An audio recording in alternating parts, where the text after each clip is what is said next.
Seventh heaven the house of biryanis and kebabs हे आम्ही start केलेलं. रात्री सगळं लॉकडाऊन असल्यामुळे, दिवसा लॉकडाऊन असल्यामुळे तर ते बंद करावं लागलं. असं कुठेच लिहिलेलं नाहीये किंवा असं सांगितलेलं नाही का हिजाब घालून मुलगी हे करू शकत नाही, पॉलिटिक्स जॉईन करू शकत नाही, एज्युकेशन घेऊ शकत नाही, एक एंटरप्रेनर बनू शकत नाही, असं कुठेच नाहीये. घरच्यांनी पण थोडस त्या मुलींवर बिलीव्ह करून त्यांना सपोर्ट केला पाहिजे. असे मी ॲडव्होकेट नीरा धाडगे. कोणत्याही क्षेत्रात तुमची कामगिरी वाखाणण्यासारखी असेल, इतक्या लोकांशी मी बोलतीये ना, काहीतरी रोज नवीन शिकायला मिळतं. एकमेकांना मदत करण्यासाठी तुम्ही ही कम्युनिटी जॉईन करू शकता, पुणे वुमन्स क्लब.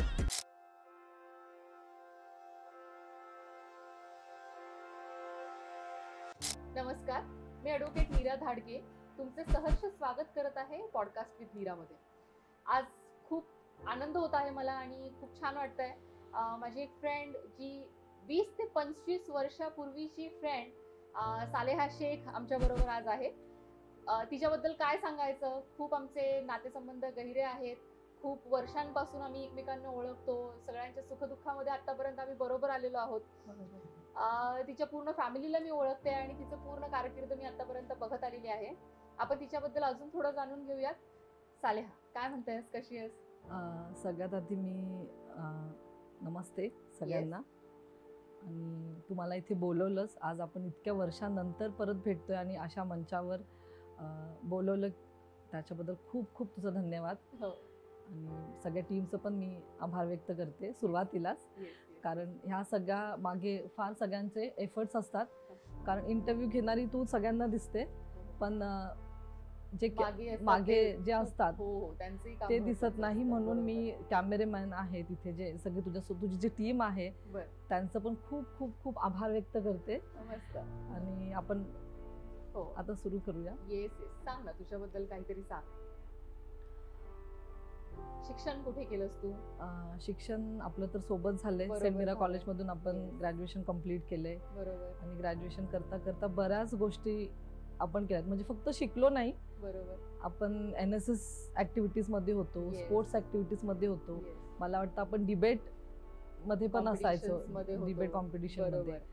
आणि म्हणजे फक्त शिकलो नाही, आपण बरंच काही केलं त्याच्यासोबत. मग त्या गोष्टीचं मला अजून पण आठवलं की खूप छान वाटतं की अरे आपण खरंच. नाही तर काही काही लोकांना आपण त्यांचं एज्युकेशनल लाईफ विचारलं की फार बोर असतं किंवा त्यांनी काय एन्जॉय. आणि मला तर वाटतं आपण पनिशमेंट पण घेतल्यात. म्हणजे जेवढी स्तुती झालीये थोड्याफार प्रमाणात आपण पनिशमेंट पण घेतल्यात. बरोबर. मग त्या सगळ्या गोष्टी फार छान वाटतात. सगळे टीचर आपल्या मागे असायचे, हे करा ते करा. अगदी बरोबर. आणि काय ऍक्टिव्हिटी असली की आपलं नाव घ्यायच्याच त्या, की नाही ह्यांना सांगितलं म्हणजे हे होणार. पण 2012चा युवा महोत्सव पण बरोबर केला. तू, शीतल, मी, आपण सगळेजण गेलो होतो. कॉलेजचे प्रतिनिधी म्हणून आपण तेव्हा हे करायचं. आपण group leader, as a group leader आपण गेलेलो. एक्स्ट्रा करिक्युलर ऍक्टिव्हिटी ज्या आपण सगळ्या केल्या त्या का केल्या पाहिजे असं तुला वाटतं? मी आता जसं सांगितलं की आता तू या जनरेशनच्या किंवा थोड्या मागच्या लोकांना विचारलं ना की तुम्ही काय केलं, की बरेच लोक म्हणतात नाही आम्ही ग्रॅज्युएशन केलं, आम्ही लेक्चर्स अटेंड केले. ते पण गरजेचं आहे, पण त्याच्या व्यतिरिक्त आपण जे एक्स्ट्रा करिक्युलम ऍक्टिव्हिटीज करतो त्याच्यातून बरं शिकायला भेटतं असं मला वाटतं. म्हणजे एक्झाम्पल घ्या, आपण NSS कॅम्प जर अटेंड केला तर ठीक आहे, आपल्याला घरात तर एक स्पून फिडिंग म्हणता येईल. सगळं मम्मी टिफिन बनवून देणार, किंवा आयर्निंग करायचं असेल तर डॅडी करून देतील, किंवा अजून छोट्या गोष्टी त्या घरचे लोक करतात बऱ्यापैकी. पण जेव्हा आपण असे कॅम्प आणि ऍज अ टीम लीडर जेव्हा जातो, आपण स्वतः पण त्या टायमाला बच्चा, एक म्हणता येईल बच्चा त्या लेवलमध्येच असतो. पण त्या लेवलमध्ये आपण आपल्याच वयाच्या अजून दुसऱ्या 150-200 लोकांना सांभाळतोय, मुला मुलींना. ते खूप वेगळं फिलिंग आहे. आणि ते आपण फक्त सांगण्यातून नाही होणार, जेव्हा ऍक्च्युअल ते आपण एक्सपिरियन्स करू तेव्हा ते करतं. म्हणून जर आपल्याला शिक्षणा व्यतिरिक्त डे टू डे लाईफ मधल्या गोष्टी आणि how to deal with life हे त्या सगळ्या करिक्युलर मधून शिकायला मिळतं. मला असं वाटतं व्यक्तिमत्व घडण्याची जी हे असते ना, ती पुस्तक आणि त्याच्या बाहेरून जे आपल्याला मिळणार असतं त्याच्यातनं बऱ्यापैकी मिळते. आणि जे आपले क्लासमेट्स असतात, जे आपले फ्रेंड्स असतात, तेही आपल्याला खूप मदत करतात. मी खूप ब्लेस्ड आहे, तुमच्यासारखे मला सिनियर्स मिळाले आणि तुम्ही सगळ्यांनी मला एवढं पुश केलं की मी आज इथपर्यंत आले. नाही, नक्की नाही. खूप हे छान वाटलं. आम्ही ब्लेस तर केलंच आहे, पण ते पोटेन्शियल तुझ्यात होतं म्हणून तू आज इथे असं म्हणायला हरकत नाही. तुझ्या जर्नी बद्दल तर मला म्हणजे ऑलरेडी माहिती आहे बऱ्यापैकी. तू आता काय करतेस आम्हाला सांगशील? काय म्हणजे आता तुझ्या आयुष्यामध्ये काय चाललेलं आहे? कोणते माइलस्टोन तू पार केलेले आहेत? आता मी काय काय करते हे तू मला विचार. हो हो हो, सगळं सांगशील. आ, जसं मी पुण्यात शिक्षण घेतलं. हो. लग्न झाल्यानंतर मग मिस्टर गुजरातला होते. बरोबर. मग तिथे गेलो आम्ही. मग हो. थोडे दिवस गुजरातमध्ये राहिलो. हो. मग तिथून परत त्यांची ट्रान्सफर झाली शिरूरला. हो. मग आम्ही शिरूर सगळ्यांना माहितीच असेल. येस. शिरूरमध्ये गेलो. मग तो थोडा अर्बन एरिया आहे हो. आणि मी सिटीत वाढली आहे. बरोबर. माझं एज्युकेशन बालपण सगळं इकडे गेले. मग बरोबर. तिकडे गेल्यावर असं वाटलं की अरे आपण कुठे आलो बरोबर. किंवा आपण का इथे आलो. हो. मग त्याच विचारात न रेंगाळत बसता मी म्हटलं की आपण काहीतरी करूया इथे. बरोबर. म्हणजे नॉर्मल बायका जसं फक्त गॉसिपिंग करतात Yes. किंवा तो वेळ मला घालवला जातो. हो ते मला आवडत नाही. म्हणून मी म्हटलं की चला आपण काहीतरी करूया नवीन काहीतरी. म्हणून आम्ही तिथे एक हॉटेल इंडस्ट्री तू ऐकूनच मध्ये आहे हे ती सगळीकडे खूप व्यवस्थित चालते. बरोबर. मग तिथे आम्ही एक रेस्टॉरंट स्टार्ट केला. ओके. कारण वर्षभर तिथे खाल्ला आम्ही. थोडा सर्वे केला, हो. अभ्यासही केला हो. की काय ते कोणत्या प्रकारचं जेवण इथे चालेल का, कोणतं फूड इथे चालेल. तर हो. नॉनव्हेजसाठी खूप काही तिथे चांगलं नव्हतं. बरोबर. मग आम्ही हा प्रयत्न केला की आपण पुण्या मुंबईचा टच तिथे देऊ. ओके. म्हणून 7th heaven the house of biryanis and kebabs हे ओके. आम्ही स्टार्ट केलेलं. बरं. आणि ते वर्षभर खूप छान चाललं. त्याला खूप छान रन केलं. हो. पण मध्यंतरी कोरोना काळामध्ये तो बिझनेस लॉकडाऊन आलं. हो. बरोबर. लॉकडाऊनमुळे सगळ्यात मोठा फटका हा हॉटेल इंडस्ट्रीला बसला. हम्म. कारण ते सगळं चालतं रात्री. हो. म्हणजे लोक जेवायला मे बी रात्री बाहेर पडतात. बरोबर. पण रात्री सगळं लॉकडाऊन असल्यामुळे, दिवसा लॉकडाऊन असल्यामुळे मग ते बंद करावं लागलं. ओके. पण त्याच्यातून पण बरंच काही शिकता आलं. हो. खूप माहिती झाली. लॉकडाऊन नंतरही आय गेस तू शिरूरमध्येच होतीस पूर्ण. हो. हे ओके. आणि आता तू पुण्यामध्ये शिफ्ट झाली हो हो पुण्यामध्ये. ओके. आता सध्या तू काय करतेस? आता सध्या पुण्यात आल्यावर पण मला गप्प बसवलं नाही. कारण हा. ती सवयच नाही की शांत नाही. बसायची का हो. फक्त घरातलं करायचं. हो. म्हणून इथे काय करायचं हा विचार करता करता आम्ही फॅब्रिकेशन बेस अल रेहमान्स इंजिनिअरिंग इंडस्ट्रीज ओके. स्वतःची अशी कंपनी स्टार्ट केली आहे. बरं. आणि I am the owner of that company हे सांगायला मला फार आवडेल. मस्त. आणि खूप छान 6 महिने झाले पण आम्ही छान रन करतोय तिला. ओके. पॉलिटिकल करिअर सुद्धा मध्ये सुद्धा तू आता भाग घेतेस. हो. तर त्याच्याबद्दलही आम्हाला थोडंफार सांगशील?